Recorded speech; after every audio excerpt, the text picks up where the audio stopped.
সকল আছে আমাৰ আমন্ত্ৰণ ৰক্ষা কৰি আজি ইয়াত উপস্থিত হোৱাৰ কাৰণে আপোনালোকক আগতে মই ফকীৰাগাম ব্লক BPF কমিটিৰ পৰা আপোনালোকক ধন্যবাদ জনাইছোঁ। আৰু আজি আপোনালোকক মাতাৰ মেইন উদ্দেশ্যটো হ'ল আমাৰ বিগত আমাৰ কেইবছৰ ধৰি আমাৰ ফকীৰাগামবাসীৰ এটা অভাৱ আছিলে। এইখন সমষ্টিত আমাৰ ইয়াত এটা ভাল হস্পিটেলৰ ব্যৱস্থা নাই। সৰু সুৰা বেমাৰ হ'লে আমাক কোকৰাঝাৰ যাব লগা হয়, বঙাইগাঁও যাব লগা হয়। এনেকুৱা এটা অভাৱত আমি ভুগি আছিলোঁ। কিন্তু আমাৰ 29 নং কোকৰাঝাৰ যেতিয়া বিধায়ক আমি ৰবিৰাম ছাৰক পালোঁ, তেতিয়াৰ পৰা আমি এখেতৰ জৰিয়তে পাব্লিকৰ মানে ৰাইজৰ যিমানখিনি অভাৱ আছে আমি সম্পূৰ্ণখিনি কৰিব নোৱাৰিলেও আমি ভালেখিনি তেখেতৰ জৰিয়তে আমি পাবলৈ সক্ষম হৈছোঁ। কিন্তু এখেতে কাম কৰিব যায় ইহঁতে উল্টা মানে কিছুমান স্বাৰ্থপতি ব্যক্তিয়ে ইহঁতক উল্টা বদনামহে দিয়া দেখা পাই আছোঁ। অতি মানে দুখৰ কথা এইটো, লাজৰৰ কথা এইটো। আমি ফকীৰাগামবাসী হিচাপত যোৱাকালি আমি দেখা পাইছোঁ আমাৰ BTCৰ EM স্বাস্থ্য বিভাগৰ EM মাননীয় অৰূপ কুমাৰ দে চাহাবে যোৱা 10/3/2022 চনত ফকীৰাগাম মইনাতলত 30 বেডেড হস্পিটেল ইনগ্ৰেশ্যন হৈ যোৱা হস্পিটেলখন MLA কৰা হস্পিটেল মানে যিখন ইনগ্ৰেশ্যন কৰিলে তেখেতে যোৱাকালি আকৌ নিজৰ ক্ষমতাৰ অপব্যৱহাৰ কৰি কেনে যোৱাকালি আকৌ ইহঁতে ইনগ্ৰেশ্যন কৰিলে আৰু কৈ আছে যে MLAৰ একো পাৱাৰ এণ্ড ফাংচন নাই। তেওঁৰ জৰিয়তে তেওঁ দিয়া নিৰ্বাচনত দিয়া প্ৰতিশ্ৰুতিত তেওঁৰহে এইটো কাম তেওঁ কৰিছে। কিন্তু এইটো গোটেই মিছা কথা। আমাৰ BTC ইলেকশ্যন যেতিয়া হৈছিলে তেতিয়া আমাৰ 2020 চনৰ ডিচেম্বৰ তাৰিখটো কোনটো আছিল ইলেকশ্যন হৈছিলে ডিচেম্বৰ 7 আৰু 10, ৰিজাল্ট কিমান 12 আছিলে। আৰু তাৰ বহু আগতে আমাৰ MLA চাবে তেতিয়াৰ মানে স্বাস্থ্যমন্ত্ৰী আজি সন্মানীয় অসমৰ মানে মুখ্যমন্ত্ৰী মাননীয় শ্ৰীযুত হিমন্ত বিশ্ব শৰ্মা আছিলে আমাৰ তেতিয়াৰ স্বাস্থ্যমন্ত্ৰী। তেখেতৰ লগত লাগি বান্ধি অনুৰোধ কৰি আমাৰ ফকীৰাগামত মইনাতল এখন 30 বেডেড হস্পিটেল আনিবলৈ সক্ষম হৈছে। আৰু ইয়াৰ লগতে তুলসীবিল 30 বেডেড হস্পিটেলটো আনিবলৈ সক্ষম হৈছে। কিন্তু যোৱাকালি আমি দেখা পাইছোঁ EM চাহাবে কৈছে যে MLA শ্যামলেছ নীলাজ MLA। দিল্লীতো আমাৰ BJP চৰকাৰ, অসমতো BJP চৰকাৰ, ইয়াতো UPPL আৰু BJP চৰকাৰ। তো আমি তেখেতক মানে অলপ অৱগত কৰিব খুজিছিলোঁ। তেখেতৰ যেতিয়া BTC তেতিয়া জন্মই হোৱা নাই, জন্ম মিনছ বাই মানে বন্ধ নহয়, এজ এ EM তাৰ আগতে আমাৰ MLA চাবে কৰিব লগা কামখিনি কৰি দিলে।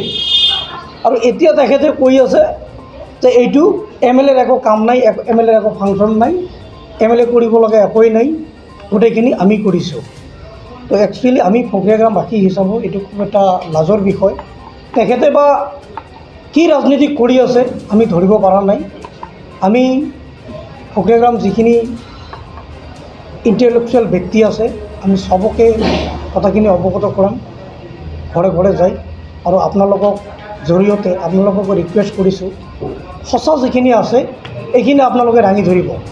আজি আপোনালোকক আমি তথ্যখিনি দাঙি ধৰিম। তেখেতৰ যিটো মিছলীয়া স্বভাৱ, বাৰে বাৰে যিটো ইলেকশ্যনত এটা কথা ক'লে কৈ কেনে ফকীৰাগামৰ ৰাইজে তেওঁক জিকাই দিলে। কিন্তু যিটো উদ্দেশ্য লৈ জিকাই দিলে সেইটো উদ্দেশ্যৰ পৰা তেওঁ ডাইভাৰ্ট হৈ বেলেগ ফালে গুচি গৈছে। এতিয়া একো উন্নয়ন কৰিব নোৱাৰাৰ ফলত আমাৰ বিধায়কে কৰা উন্নয়নখিনি তেওঁ মানে ক্ৰেডিটটো ল'ব খুজি আছে। আৰু তেওঁ যোৱাকালি কৈছে এটা কথা যে ৰবিৰাম নাৰ্জাৰীয়ে খালী মঞ্চত এৱাৰ্ড লোৱা মানুহ। ভাই তথ্য লৈ আহকচোন, এৱাৰ্ডটো কোনে লৈ আছে খালী মঞ্চত? ৰবিৰাম চাহাবে লৈছে না আপুনি লৈ আছে? তো মেইন উদ্দেশ্য আছিল এইখিনিয়ে আপোনালোকক মাতাৰ কাৰণে। আৰু বাকী যিখিনি আছে তথ্যখিনি অলপ আমাৰ ইয়াতে আছে কোকৰাঝাৰ জিলা BPF দলৰ উপসভাপতি ডক্টৰ ৰেজাউল কৰিম চাহেব, তেখেতক মই অলপ দুই এষাৰ এইটো লৈ আৰু তথ্য ইহঁতে চাওক, ইহঁতে যিখিনি ৰাইজক কথা দিছে নিৰ্বাচনৰ আগত তাৰ 1% কাম কৰিব পৰা নাই। এতিয়া ৰাইজক বিভ্ৰান্তি কৰি কেনে ইহঁতে ৰাজনৈতিক মুনাফা আদায়ৰ কাৰণে এইবিলাক কাম কৰি আছে। সেইকাৰণে আমি ফকীৰাগ্ৰামবাসী ৰাইজ হিচাপে এইটো আমি ধিক্কাৰ দিছোঁ। এনেকুৱা ৰাজনীতিকৰ পৰা আপোনালোকে বিৰত থাকক। ফকীৰাগ্ৰামক ৰাইজে আপোনাক নিৰ্বাচন কৰি BTC লৈ পঠিয়াই দিছে ফকীৰাগ্ৰামৰ উন্নয়নৰ কাৰণে, উন্নতি কৰিবৰ কাৰণে। ইয়াত ৰাজনীতিক লেতেৰা ৰাজনীতি কৰিবৰ কাৰণে নহয়। আপুনি ডেভেলপ কৰক, লাগিলে আমিও সহায় কৰিম। ফকীৰাগ্ৰামৰ উন্নয়নৰ ক্ষেত্ৰত আমাৰ ফালৰ পৰাও যদি কিবা হেল্প লাগে, সহায় লাগে, সহযোগিতা লাগে, আমি সদায় আছোঁ, সদায় কৰিম।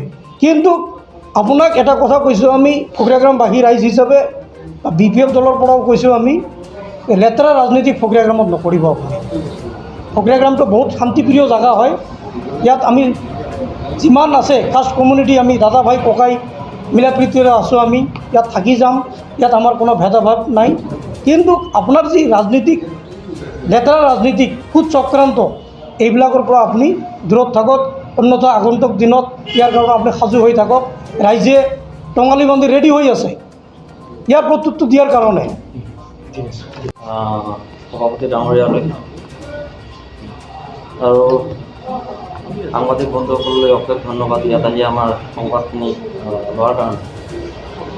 তো মই প্ৰথমতে ক'ব বিচাৰোঁ যে এখেতে খুব এটা বেয়া কথা কালি কৈছে যে এখেতৰ বোলে হাঁহি উঠে, এখেতৰ বোলে লাজ লাগে। আমাৰ প্ৰেচিডেণ্ট সভাপতি চাহাবে অলৰেডি ক'লে যে আমাৰ MLA বোলে খালী মঞ্চত এৱাৰ্ড লোৱা মানুহ, ট্ৰফি লৈ দেখা হোৱা মানুহ। তো মই এটা কথা ক'ব বিচাৰোঁ, এয়া হৈছে এয়া আমাৰ ৰবিৰাম ছাৰৰ পেড। আৰু এই পেডত আপোনালোকে চাওক, ইয়াতে আমাৰ যেতিয়া আমাৰ BPF আৰু BJP চৰকাৰ ইয়াৰ আগৰ টাৰ্মটোত আছিল, যেতিয়া সৰ্বানন্দ সোণোৱাল ছাৰে যেতিয়া CM হিচাপে আছিল, আমাৰ তেতিয়া স্বাস্থ্যমন্ত্ৰী ডক্টৰ হিমন্ত বিশ্ব শৰ্মা ডাঙৰীয়াক আমাৰ MLA চাহাবে আমাৰ তুলসীবিল আৰু ফকীৰাগ্ৰাম মডেল হস্পিটেলৰ কাৰণে এখন প্ৰপ'জাল পঠাই আমাৰ NSMৰ PIPত অন্তৰ্ভুক্ত কৰাৰ কাৰণে এখন আবেদন জনায়। এই আবেদনখনত চাওক, মিনিষ্টাৰ ছাৰে আমাৰ CM ছাৰে ইমিডিয়েট লিখিছে প্লিজ ডু ইট, মিনিষ্টাৰৰ ছিগনেচাৰ আছে। এইটো আমাৰ ৰবিৰাম ছাৰৰ পেড। আৰু এই পেডটো আছিল আপোনাৰ 27 জুলাইত। আৰু 27 জুলাইত হয়তো আমাৰ 27 জুলাই 2020, 27 জুলাই 2020 আপোনালোকে নিশ্চয় অৱগত। তেতিয়া সম্পৰ্কৰ আমাৰ BTCত কিন্তু আমাক সম্পৰ্ক কোনেও আমি চিনি পোৱা নাছিলোঁ। তেতিয়ালৈকে তাৰ কোনো EM ক্ষমতাটো তাৰ হাতত নাছিল। তো এই পৰিপ্ৰেক্ষিতত তাৰপিছত গভৰ্ণৰ ৰুল চলি থকা অৱস্থাত আমাৰ ৰবিৰাম ছাৰে গভৰ্ণৰ ৰুল চলি থকা অৱস্থাত 11 আগষ্টত আমাৰ BTCৰ প্ৰিন্সিপাল ছেক্ৰেটাৰী লৈ এখন প্ৰপ'জাল আমাৰ এই ফকীৰাগ্ৰামৰ তুলসীবিল মডেল হস্পিটেলৰ কাৰণে এখন প্ৰপ'জাল পঠাব লাগে বুলি এখেতে এখন আবেদন কৰে। ইয়াৰ পিছত 11 আগষ্টৰ পিছত আমাৰ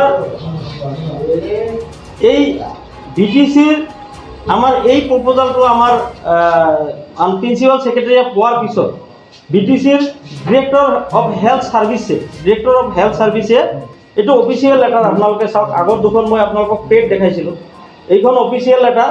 ডিৰেক্টৰ অফ হেল্থ ছাৰ্ভিচ এখেতে 29 অক্টোবৰ 2020, ইলেকশ্যন কেতিয়া হৈছিল? ডিচেম্বৰত হৈছিল। 29 অক্টোবৰ 2020ত এখেতে কি কৰিলে? এখেতে মানে আমাৰ ইয়াত কি লিখা আছে, I have the honour to submit here with the feasibility report upgradation of Tulsibil SHC and Fakiragram SHC to community health centre Kokrajhar district duly countersigned by the undersigned DGR by honourable MLA Rabiram Narzary 29 Kokrajhar west LAC।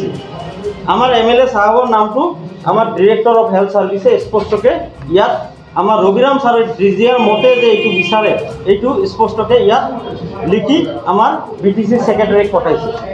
তাৰপিছত চাওক আমাৰ BTCৰ principal secretary Siddhartha Singh BTC principal secretary আছিলে। এই BTC principal সেক্ৰেটাৰীজনে আমাৰ mission ডিৰেক্টৰক এই প্ৰপ'জালটো submit কৰি এইটো অন্তৰ্ভুক্ত কৰিব লাগে বুলি এখেতেও এখন লেটাৰ লিখিছিল। আৰু ইয়াত স্পষ্টকৈ লিখিছে as requested by the honourable MLA 29 Kokrajhar west LAC। তো আমাৰ তেতিয়া কি আমাৰ এই চম্পক ডাঙৰীয়া আমাৰ অৰূপ কুমাৰ দে ডাঙৰীয়া তেতিয়া কি আমাৰ MLA আছিল নেকি? নিশ্চয় আমাৰ ৰবিৰাম ছাৰে বিচৰা ধৰণে আমাৰ প্ৰিন্সিপাল সেক্ৰেটাৰীয়ে এইটো কিহক লিখিলে মিছন ডিৰেক্টৰ NHMৰ মিছন ডিৰেক্টৰক এইটো PIPত অন্তৰ্ভুক্ত কৰাৰ কাৰণে এখেতে লিখিলে। আৰু এইটো লিখিছিলে 25 নৱেম্বৰ 25 নৱেম্বৰত আপোনালোকে জানে 25 নৱেম্বৰ 2020 25 নৱেম্বৰত আমাৰ সম্পৰ্কৰ কোনো নাম গন্ধ আমাৰ নাছিলে। এখেতক আমি চিনি পোৱা নাছিলোঁ এখেত কোন হয় ক'ৰ পৰা আহিছিল। তাৰপিছত চাওক আমাৰ ৰবিৰাম ছাৰে এইখিনি কৰাৰ পিছত এই বস্তুখিনিৰ কাৰণে এই হস্পিটেলটোৰ কাৰণে অহৰহভাৱে লাগি আছে। এখেতে হেল্থ মিনিষ্টাৰৰ পৰা এটা ফৰৱাৰ্ডিং ল'লে, MD ফৰৱাৰ্ডিং ল'লে। তাৰপিছত এখেতে আমাৰ তেতিয়া মুখ্যমন্ত্ৰী মাননীয় শ্ৰীযুত সৰ্বানন্দ সোণোৱাল ডাঙৰীয়াক এখন মেমৰেণ্ডাম বা এখন আবেদন পত্ৰ এখন দিয়ে to the honourable chief minister Assam. এইটো দিয়ে কেতিয়া 26 নৱেম্বৰত এখেতক মানে আমাৰ মানে হেল্থ মানে আমাৰ মুখ্যমন্ত্ৰীক এখন আবেদন কৰে। আৰু এইটো চাওক আমাৰ মুখ্যমন্ত্ৰীৰ ফৰৱাৰ্ডিং এইটো চাওক আপোনালোকক অলপ পিছতে এইখিনি যাৱতীয় তথ্য আমি দিম। তাৰপিছত এইটো চিঠিৰ আধাৰত এই চিঠিখনৰ আধাৰত তেতিয়াৰ অসম গভৰ্ণমেণ্টৰ under secretary government of Assam under health and family welfare Assam সচিবালয়ৰ হেল্থ এণ্ড ফেমিলি ৱেলফেয়াৰৰ under secretary Sachindra Das under secretary আছিল। এখেতে মিছন ডিৰেক্টৰক আমাৰ CM ছাৰক আমাৰ হেল্থ মিনিষ্টাৰক আমাৰ MLA ছাৰে যিটো প্ৰপ'জাল দিলে সেই প্ৰপ'জালৰ ভিত্তিত আমাৰ MD মিছন ডিৰেক্টৰ NHM এখেতক এখন লেটাৰ লিখিলে। আৰু ইয়াত স্পষ্টকৈ লিখিলে with reference to the subject cited above I am directed to enclose here with a copy of letter। আমাৰ MLA ছাৰৰ লেটাৰৰ কপিখনো দিছে 26/11/2020 আমাৰ সৰ্বানন্দ ছাৰক যিখন লেটাৰ দিলে এই লেটাৰৰ ভিত্তিত receive from Rabiram Narzary honourable MLA regarding upgradation of 2 subsidiary health center into community health center। আজিৰ ডেটত যিটো community health centre model hospital এইটোৰ কাৰণে আপগ্ৰেডেশ্যনৰ কাৰণে আণ্ডাৰ ছেক্ৰেটাৰীয়ে কাৰ পৰা ৰিচিভ কৰা বুলি লিখিছে আমাৰ ৰবিৰাম নাৰ্জাৰী ছাৰৰ পৰা ৰিচিভ কৰা বুলি স্পষ্টকৈ লিখিছে। আৰু এইটো লিখিছে কেতিয়া 23 ডিচেম্বৰত। তেতিয়া আপোনালোকে জানে ইলেকশ্যন হৈছে, এখেতসকলে গোটেই অসমত ঘূৰি ফুৰিছিল, লিলি হোটেলত আছিল। এই লিলি হোটেলত থাকি এই হস্পিটেলখন ছিলেক্ট কৰিলে নেকি? আৰু এখেতে যদি এই হস্পিটেলখন ছিলেকশ্যন কৰিছে তো ইমান ডকুমেণ্ট যিমান আণ্ডাৰ ছেক্ৰেটাৰী ডকুমেণ্টত মিছন ডিৰেক্টৰ এখেতৰ ডকুমেণ্টত আমাৰ প্ৰিন্সিপাল ছেক্ৰেটাৰীৰ ডকুমেণ্টত প্ৰত্যেকটো ডকুমেণ্টত আমাৰ ৰবিৰাম ছাৰৰ নাম লিখা আছে। তাত এটা ডকুমেণ্টতো লিখা নাই আমাৰ অৰূপ কুমাৰ দেৰ নামটো ইয়াত লিখা নাই। তাৰপিছত চাওক ইয়াৰ পিছত আমাৰ MLA ছাৰে সেই 26 তাৰিখে আমাৰ মাননীয় মুখ্যমন্ত্ৰীক যিটো লেটাৰ দিছিল তাৰ লগতে এখেতে বহি থকা নাছিল। এখেতে 26 নৱেম্বৰত আমাৰ MD NHL এখেতক এখন লেটাৰ লিখিছিল। এইটো PIPত অন্তৰ্ভুক্ত হৈছে, এইটো ইমিডিয়েট কাম আপগ্ৰেডেশ্যন কৰিব লাগে বুলি এখন লেটাৰ লিখিছিল। তাৰপিছত চাওক এই লেটাৰবিলাকৰ ভিত্তিত লক্ষ্মণন S IAS বিষয়া মিছন ডিৰেক্টৰ নেশ্যনেল হেল্থ মিছনৰ লক্ষ্মণন S ডাঙৰীয়াই আমাৰ জইণ্ট ডিৰেক্টৰ কোকৰাঝাৰলৈ এখন ফিজিবিলিটি ৰিপৰ্ট বিচাৰি পঠালে যে আমাৰ এই হস্পিটেলখন PIPত অন্তৰ্ভুক্ত হৈছে, আপুনি ইমিডিয়েট এটা ফিজিবিলিটি ৰিপৰ্ট ইয়াৰ ওপৰত দিয়ক বুলি ল্যান্ড ডকুমেণ্ট, ফিজিবিলিটি ৰিপৰ্ট, এইখিনি ৰিপৰ্ট বিচাৰি পেলাই আমাৰ জইণ্ট ডিৰেক্টৰক লেটাৰ লিখিলে। মানে আমাৰ ইয়াতে propose for PHC Tulsibil and Fakiragram SHC Kokrajhar district, এই দুটাৰ কাৰণে এটা ফিজিবিলিটি ৰিপৰ্ট বিচাৰি এটা জইণ্ট ডিৰেক্টৰক লেটাৰ লিখিলে। তো এই লেটাৰৰ পিছে পিছে আমাৰ জইণ্ট ডিৰেক্টৰে হেল্প, যিহেতু MDয়ে আমাৰ জইণ্ট ডিৰেক্টৰৰ পৰা এটা ফিজিবিলিটি ৰিপৰ্ট বিচাৰিলে। তাৰপিছত আমাৰ ফিজিবিলিটি ৰিপৰ্টৰ কাৰণে আমাৰ জইণ্ট ডিৰেক্টৰ ছাৰে আমাৰ ফকিৰাগ্ৰামৰ যিজন আমাৰ health officer doctor Manik Baruah আৰু আমাৰ তুলসীবিলৰ যিজন হেল্থ অফিচাৰ মহিদুল ইছলাম, এখেত দুজনক লিখিলে যে ফিজিবিলিটি ৰিপৰ্টটো ইমিডিয়েট দিব লাগে। আৰু এখেতসকলৰ ফিজিবিলিটি ৰিপৰ্টতো আপোনালোকে চাব, আৰু এখেতসকলে 23 বাৰৰ আগতে কিন্তু ফিজিবিলিটি ৰিপৰ্টটো মানে কিয়ক ছাবমিট কৰিলে। আৰু এখেতসকলৰ ফিজিবিলিটি ৰিপৰ্টত চাওক, এয়া চাওক ডক্টৰ মহিদুল ইছলামৰ ৰিপৰ্ট। ডক্টৰ মহিদুল ইছলামে নিজে লিখিছে, whether proposed health institution is desired by the honorable minister, EM, MLA, MCLA or other organization. ইয়াত ৰিপৰ্টত কি লিখিলে, Shri Rabiram Narzary, honourable MLA 29 Kokrajhar west LAC। এই ডক্টৰ দুজনক আমাৰ ৰবিৰাম নাৰ্জাৰী ছাৰে বিচৰা মতে এখেতৰ নামটো ইয়াত লিখিলে। ইয়াত কিন্তু লিখা নাই অৰূপ কুমাৰ দে, ইয়াত লিখিছে আমাৰ ৰবিৰাম নাৰ্জাৰী ডাঙৰীয়াই এইটো বিচৰাৰ কাৰণে আমি এইটো ফিজিবিলিটি ৰিপৰ্টটো দিলোঁ। আৰু ফিজিবিলিটি ৰিপৰ্টতো আমাৰ জইণ্ট ডিৰেক্টৰ ছাৰৰ যিটো ফিজিবিলিটি ৰিপৰ্ট, এখেতসকলে ইনস্পেকশ্যন কৰি ৰিপৰ্ট দিয়াৰ পিছতো আমাৰ জইণ্ট ডিৰেক্টৰ ছাৰৰ যিটো ফিজিবিলিটি ৰিপৰ্ট, এই ফিজিবিলিটি ৰিপৰ্টত আপোনালোকে চাওক, ইয়াত দিছে it is also mentioned that both two health institutions are SHC level, so it is required to establish a new higher level institution in those areas, as the upgradation of both health institutions are proposed by Robiram Narzari, Honorable MLA 29 Nong Kokrajhar West LAC, in the interest of improving health sector in those areas. তো আজি চাওক, এখেত আমাৰ joint director আজিৰ ডেটতো আছে, এখেতে যে ৰিপৰ্টটো লিখিছে আমাৰ ৰবিৰাম ছাৰৰ নামটো যে লিখিছে, এখেতেতো সম্পূৰ্ণ নামটো লিখিব পাৰিলে, অৰূপ কুমাৰ দেৰ নামটো লিখিব পাৰিলে, কিয় লিখা নাই? আজি হয় এখেতে এটা কথা কৈছে যে আজি ইলেকশ্যনৰ সময়ত আমাৰ তেতিয়াৰ সন্মানীয় মন্ত্ৰী আৰু আজিৰ ডেটত আমাৰ মুখ্যমন্ত্ৰী হিমন্ত বিশ্ব শৰ্মা ডাঙৰীয়া আহি ইলেকশ্যনৰ সময়ত মানে কৈ গৈছিল, প্ৰতিশ্ৰুতি দিছিল যে ইয়াত এটা মডেল হস্পিটেল হ'ব। হয়, তেখেতে বিভাগীয় স্বাস্থ্যমন্ত্ৰী আছিল, তেতিয়া BJP গভৰ্ণমেণ্টৰ লগত চৰকাৰ চলি আছিল। আৰু তেতিয়াই আমাৰ ৰবিৰাম নাৰ্জাৰী ছাৰে এখেতৰ পৰা PIPত অন্তৰ্ভুক্তৰ কাৰণে অলৰেডি অন্তৰ্ভুক্ত কৰাই লৈছে। এখেতে জানে, আৰু ইলেকশ্যনৰ সময়ত আহি সেইখিনি কথাই কৈছে, আৰু সেইখিনি কৰিছে কেতিয়া? 29 জুলাইতে সেইটো হৈছে, PIPত অন্তৰ্ভুক্ত 29 জুলাইত, তাৰপিছত ফিজিবিলিটি ৰিপৰ্ট কৈছে 23 ডিচেম্বৰ, তেতিয়া অন্তৰ্ভুক্ত হৈছে। আৰু এখেতে কৈছে যে এইখিনি কথা, আৰু এইখিনি কথা খুব লাজ লগা কথা। এখেতে যিখিনি কথা যোৱাকালি কৈছে, এখেত পাব্লিক প্ৰতিনিধি, এখেতৰ মুখেদি এইখিনি কথা ক'ব নাপায়।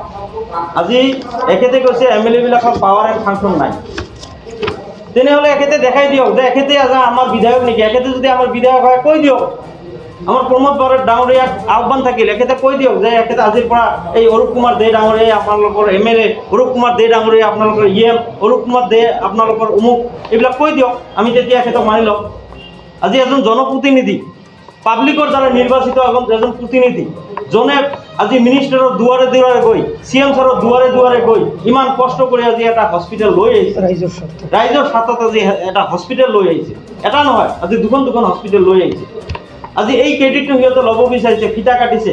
আজি হয় আমি খুব দুখিত আজি